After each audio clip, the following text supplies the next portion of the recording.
Assalamualaikum warahmatullahi wabarakatuh. Apa kabar saudara-saudari mahasiswa sekalian? Pada kali ini kita bertemu kembali dalam mata kuliah metode penelitian dan pada kali ini Bapak mengangkat judul tentang eh, pengertian populasi dan juga sampel, ya, serta bagian-bagian terpenting dari populasi dan sampel tersebut. Ya, baik saudara-saudari mahasiswa sekalian, berbicara tentang populasi. Jadi populasi itu adalah jumlah keseluruhan objek penelitian.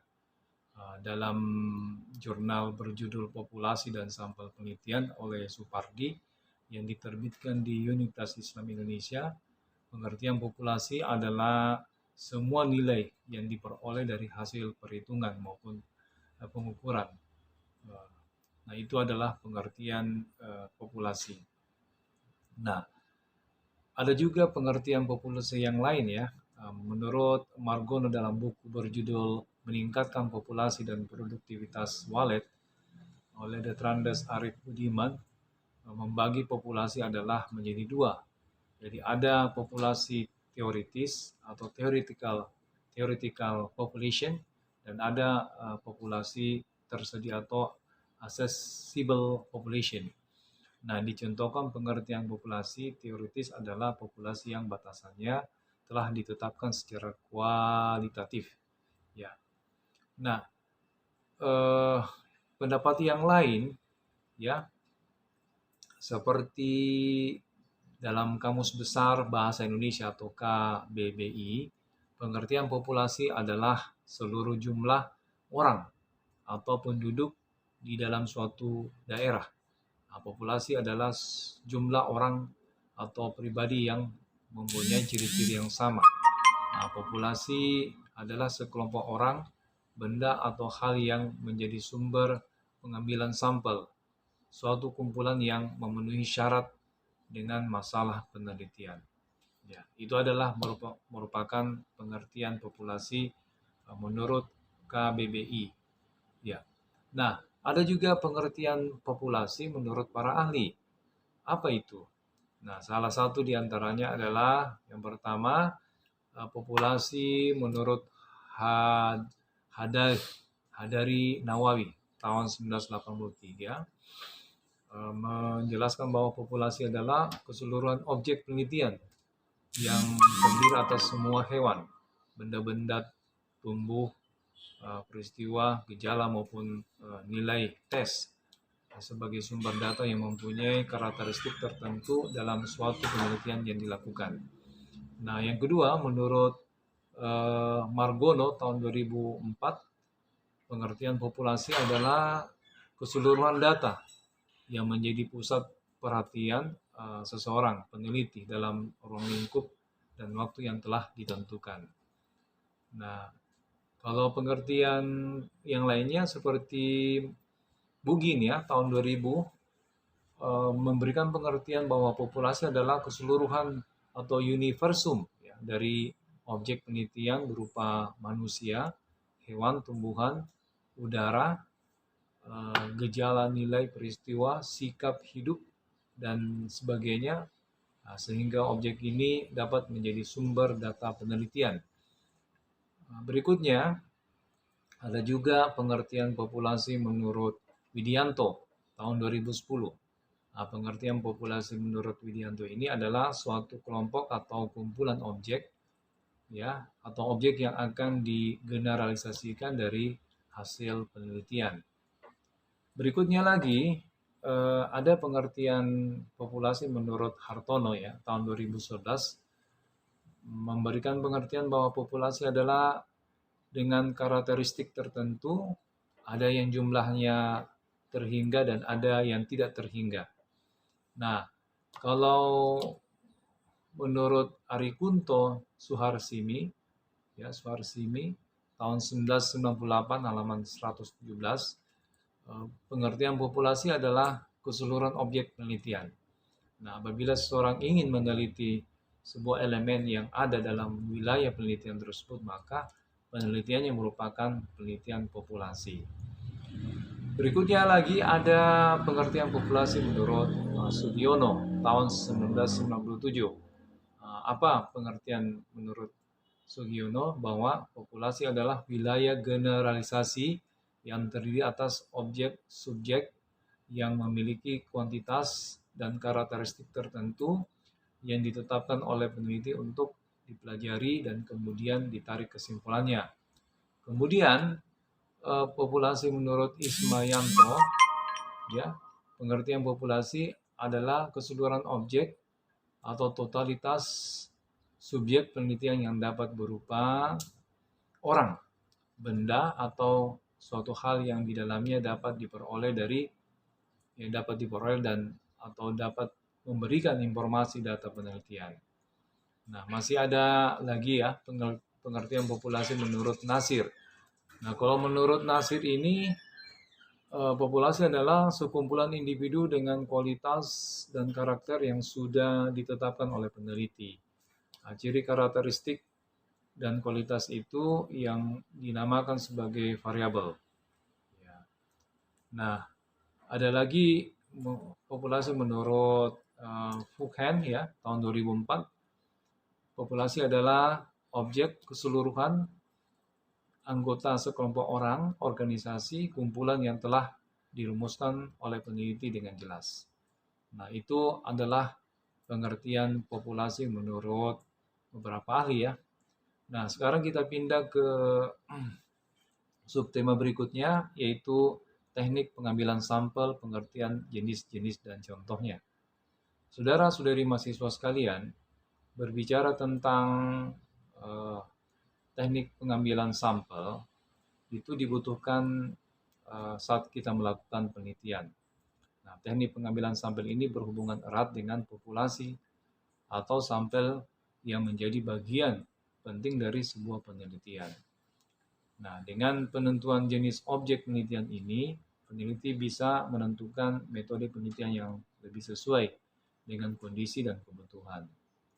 Nah, dalam artikel yang Bapak baca ini, itu dikupas habis perihal bagaimana cara kita menentukan atau menarik sampel dalam sebuah populasi agar kita lebih mudah untuk melakukan penelitian lapangan. Nah, pengertian pertama adalah pengertian teknik sampling ya. Jadi pengertian teknik sampling adalah teknik pengambilan sampel atau teknik pengambilan sampel dari populasi. Nah, sampel yang merupakan bagian dari populasi tersebut kemudian diteliti dan hasil penelitian atau kesimpulan katakanlah demikian kemudian dikenakan pada populasi atau generalisasi.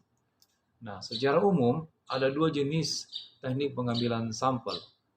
Sampel acak atau random sampling yang dikenal juga sebagai probability sampling dan sampel yang tidak diacak atau non-random sampling yang biasanya dikenal dengan non-probability sampling. Nah, untuk lebih jelasnya mari kita bahas satu persatu dari cara penarikan sampel. Nah, di sini ada pengertian teknik sampling menurut para ahli ya. Pertama adalah Sugiono. Apa pengertian penarikan sampling menurut Sugiono? Jadi Sugiono ini memberikan pengertian teknik pengambilan sampel menurut adalah merupakan teknik pengambilan sampel ya. Jadi pengertian teknik sampling menurut Sugiono ya pada dasarnya merupakan teknik pengambilan sampel. Ya. Nah, menurut Margono tahun 2004 ya. Menurut Margono tahun 2004, sementara pengertian teknik pengambilan sampel menurut Margono ialah cara untuk menentukan sampel yang jumlahnya sesuai dengan ukuran sampel yang akan dijadikan sumber data sebenarnya. Ya. Nah, selanjutnya menurut Teken ya, tahun 1965 ini merupakan referensi lama ini, tetapi masih bisa dipakai ya. Untuk semakin memperjelas apa itu teknik sampling, menurut Teken tahun 1965, suatu teknik pengambilan sampel yang idealnya mempunyai sifat-sifat. Salah satu di antaranya adalah dapat menghasilkan gambaran yang dapat dipercaya ya dari seluruh populasi yang diteliti. Kemudian dapat menentukan presisi atau precision dari hasil penelitian dengan menentukan simpangan baku atau standard deviation dari taksiran yang diperoleh. Yang ketiga, sederhana sehingga mudah dilaksanakan. Dan yang keempat, dapat memberikan keterangan sebanyak mungkin ya dengan biaya yang serendah-rendahnya. Nah, selanjutnya jenis teknik penarikan sampel. Ya. Nah, jenis teknik penarikan sampel, teknik pengambilan acak atau random sampling atau probability sampling. Jadi, sampel acak atau probability sampling itu adalah cara atau teknik pengambilan sampel di mana teknik tersebut menggunakan kaidah peluang dalam penentuan elemen sampelnya. Nah, teknik ini memberikan kesempatan yang sama untuk setiap elemen populasi untuk menjadi sampel contoh. Nah, misalkan jika suatu populasi memiliki elemen populasi sebanyak 50, sedangkan yang akan dijadikan sampel adalah 25, maka setiap elemen tersebut mempunyai kemungkinan 25/50 untuk bisa dipilih menjadi sampel. Nah, sebagai catatan bahwa menentukan ukuran sampel tidak dapat dilakukan sembarangan. Ya, kita perlu mengikuti kaidah tertentu dan mengacu pada teori para ahli. Nah, artikel yang Bapak baca ini pada dasarnya bisa membantu untuk menentukan ya referensi ukuran sampel yang tepat. Nah, saudara-saudari mahasiswa sekalian, yang pertama adalah pengambilan sampel acak sederhana atau yang biasanya diistilahkan simple random sampling. Nah, ini biasanya kita dengar ya, cara penarikan sampel dengan simple random sampling. Apa ini artinya? Jadi, sampel acak atau probability sampling adalah suatu teknik pengambilan sampel yang menggunakan kaidah peluang dalam proses penentuan sampel. Nah, untuk dapat menerapkan kaidah peluang dalam proses penentuan sampel, maka diperlukan suatu kerangka sampel atau sampling frame. Ya, kerangka sampel adalah suatu daftar yang berisi kumpulan elemen populasi beserta informasinya. Elemen-elemen populasi dapat berupa benda atau makhluk hidup yang bersifat nyata dan dapat diidentifikasi untuk dijadikan objek sampel. Nah, contohnya misalnya jika objek penelitian adalah mahasiswa pada suatu perguruan tinggi, katakanlah perguruan tinggi A misalnya, maka dibutuhkan suatu daftar nama mahasiswa dari perguruan tinggi beserta karakteristik yang dibutuhkan untuk selanjutnya dilakukan penarikan sampel. Nah, selain nama karakteristik yang dibutuhkan bisa berupa jenis kelamin, umur, tinggi badan, NIM, berat badan, nilai semester, alamat, dan lain sebagainya yang dapat bermanfaat untuk penelitian. Nah, bagaimana jika penelitian dilakukan di suatu desa? Nah, maka diperlukan kerangka sampel atau daftar yang memuat seluruh elemen populasi yang akan diteliti di desa tersebut. Nah, contohnya misalnya digeneralisasikan untuk seluruh kasus seperti penelitian di level kabupaten, penelitian di suatu kantor dan lain sebagainya ya. Jika seluruh elemen populasi dan yang terdaftar di dalam kerangka sampel dijumlahkan, maka seharusnya merupakan ukuran populasi atau N besar. Nah, pada dasarnya untuk menjaga agar peluang terpilihnya suatu sampel secara acak, maka digunakan tabel angka atau random tar ya untuk menentukan sampel pertama. Angka yang dipilih adalah angka dari salah satu elemen populasi yang sudah terdaftar pada kerangka sampel. Selanjutnya untuk menentukan sampel-sampel yang akan terpilih, berikutnya digunakan metode-metode yang akan kita bahas di bawah. Selanjutnya, langkah-langkah memilih sampel seharusnya mengikuti kaidah berikut. Misalnya, siapkan kerangka sampel, siapkan tabel angka random, dan menentukan metode pemilihan sampel yang akan digunakan. Yang berikutnya, pengambilan sampel acak sistematis atau systematic random sampling. Ya, yang kedua ini adalah systematic random sampling. Nah, systematic random sampling adalah suatu metode pengambilan sampel di mana hanya unsur pertama saja dari sampel dipilih secara acak, sedangkan unsur-unsur selanjutnya dipilih secara sistematik menurut pola tertentu. Ya, sampel sistematik seringkali menghasilkan kesalahan sampling atau sampling error istilahnya, yang lebih kecil disebabkan anggota sampel menyebar secara merata di seluruh provinsi misalnya. Nah, ada pendapat bahwa pengambilan sampel dengan metode ini tidak acak, ya, karena yang diambil secara acak unsur pertama saja, sedangkan unsur selanjutnya diurutkan berdasarkan interval yang sudah tertentu dan tetap. Nah, karena itu untuk dapat mempergunakan metode ini harus dipenuhi beberapa syarat, yakni populasi harus benar, kemudian harus tersedia daftar kerangka sampel, dan yang ketiga populasi harus bersifat homogen. Ya. Nah, langkah-langkah pengambilan sampelnya, pertama, tentukan populasi dan susun sampling frame. Kemudian tetapkan jumlah sampel yang akan diteliti menggunakan pertimbangan metodologis. Kemudian tentukan kelas interval. Kemudian tentukan angka atau nomor awal di antara kelas interval tersebut secara acak. Dan terakhir adalah memulai mengambil sampel dimulai dari angka atau nomor awal yang dipilih atau terpilih dan nomor interval berikutnya hingga memenuhi jumlah sampel. Nah, seperti itu. Nah, saudara-saudari mahasiswa sekalian, yang ketiga adalah pengambilan sampel acak berstrata atau stratified random sampling. Nah, ini yang biasa juga kita pakai, ya, pengambilan sampel acak berstrata. Nah, stratified random sampling yaitu metode pengumpulan sampel yang digunakan pada populasi yang memiliki susunan bertingkat atau berlapis-lapis. Nah, teknik ini digunakan bila populasi memiliki anggota unsur yang tidak bersifat homogen dan berstrata secara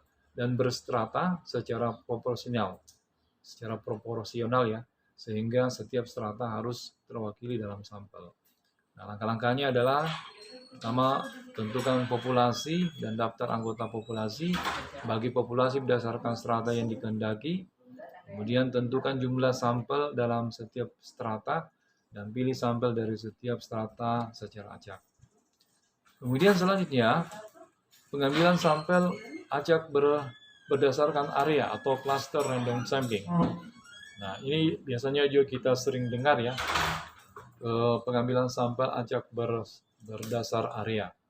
Nah, pengambilan sampel acak berdasarkan area atau cluster random sampling ini adalah salah satu metode pengambilan sampel yang digunakan di mana populasi tidak terdiri dari individu-individu, melainkan terdiri dari kelompok individu dan atau cluster.